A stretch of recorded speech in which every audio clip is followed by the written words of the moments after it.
Despite the media's near universal adoration for Barack Obama's presidency, the Obama administration routinely targeted Americans and then lied about it. There was the selling of his landmark legislative piece, of course, Obamacare. We will keep this promise to the American people. If you like your doctor, you will be able to keep your doctor, period.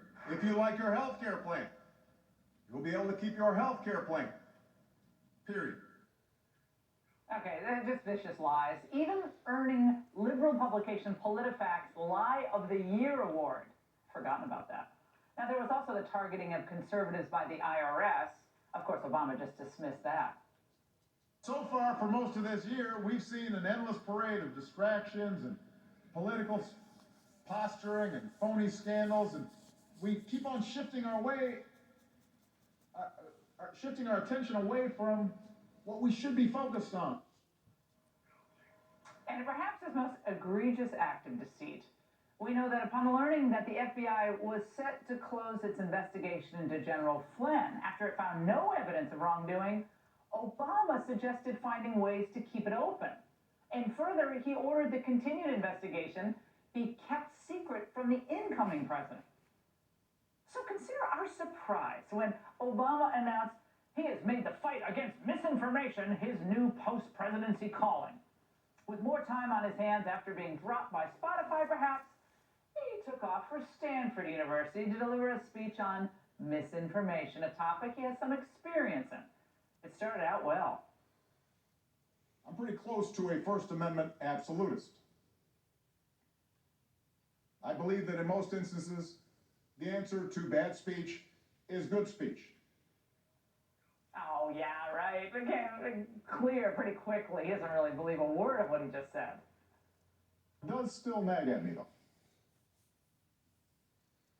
Was my failure to fully appreciate at the time just how susceptible we had become to lies and conspiracy theories. While content moderation can limit the distribution of clearly dangerous content, it doesn't go far enough.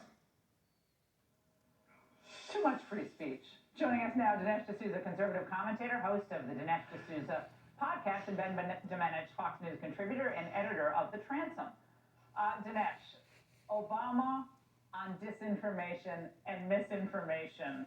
Why has this become his new obsession?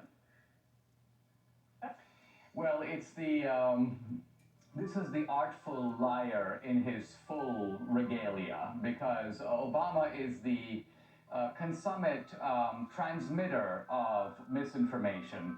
I mean, his fundamental presentation to America of who he was and who he is was a lie. He posed as a centrist, even though his ideology was always remote from that. He never talked openly about his desire to bring down American power and influence in the world, even though that's what he attempted to do for 8 years. So this is a guy who is a very able con man, but one who nevertheless likes to take his positions and act like he got to them through some sort of moral struggle. I believe in free speech, but you know, I'm dragged kicking and screaming by reality toward censorship. I don't really want to go there, but it seems like the facts are making me. So this is the Obama con that he's practicing all over again. The only difference is that now anyone who's been observing Obama can see right through him. Yeah, and Ben, Obama even mentioned our favorite Dr. Fauci today. The way content looks on your phone,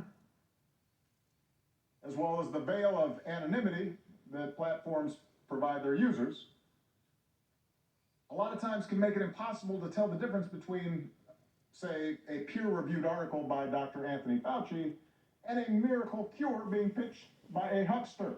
Well, this is big talk from a guy who, had to admit that his girlfriend in one of his memoirs was a combination of different girls. So let's go back and take a reassessment of the Obama years when it comes to misinformation. Not only is he the owner of the lie of the year, but he's someone who misrepresented, really, as Dinesh pointed out, himself as this bringer of light, someone who would represent hope and change for this country, someone who really, ultimately ended up dividing it more than any president before him. there is no possibility, I think, for the presidency of Donald Trump without Barack Obama's malign effect on our politics, which broke people apart and really weaponized the entire federal government in pursuit of conservatives, targeting them for their views, going after them in so many different respects, and really weaponizing the bureaucracy against pretty much everyone who Barack Obama dislikes. And that's what he's doing again when it comes to information. He wants these companies, he wants these market members to essentially go along with his worldview and the worldview of those who are around him, crushing anyone who would have the audacity to stand up to them and insist on old-fashioned and perhaps long gone ideas, like there are differences between boys and girls, Genders. or that 2 plus 2 equals 4, or that there's some basic things that we can all agree about the way reality really is.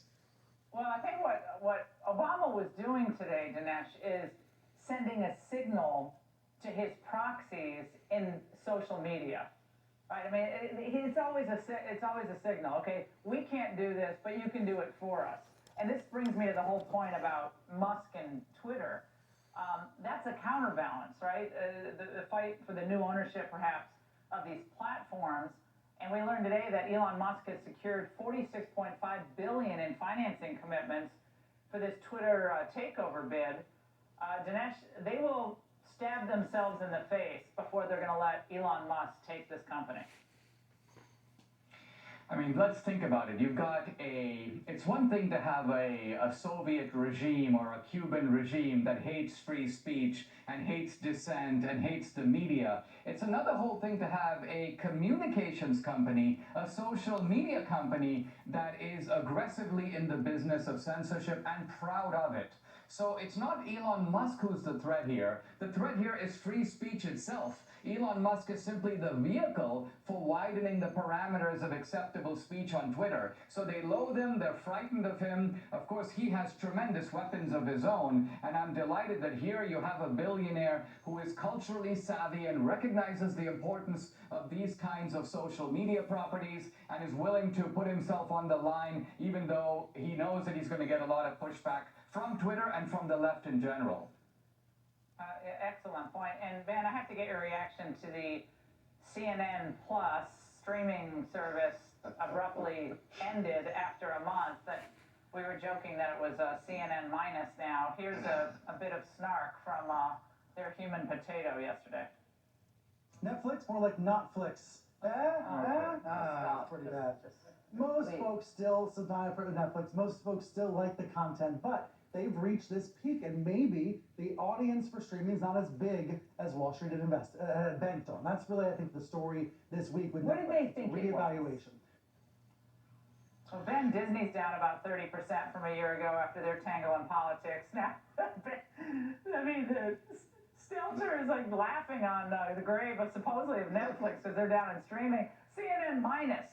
Okay. They absolutely, I mean, they made the worst possible bet, which was that people wanted to watch CNN, more CNN. And the fact is that it turned out that when you actually get into a situation where you have your metrics assessed by the number of people who want to pay to watch you, then that actually gives you a real market evaluation of your worth. And it turns out not a lot of people are willing to pay for this. It's something that's on automatically around them. It's on around in the airports and the like, but it's not something they want to pay to see.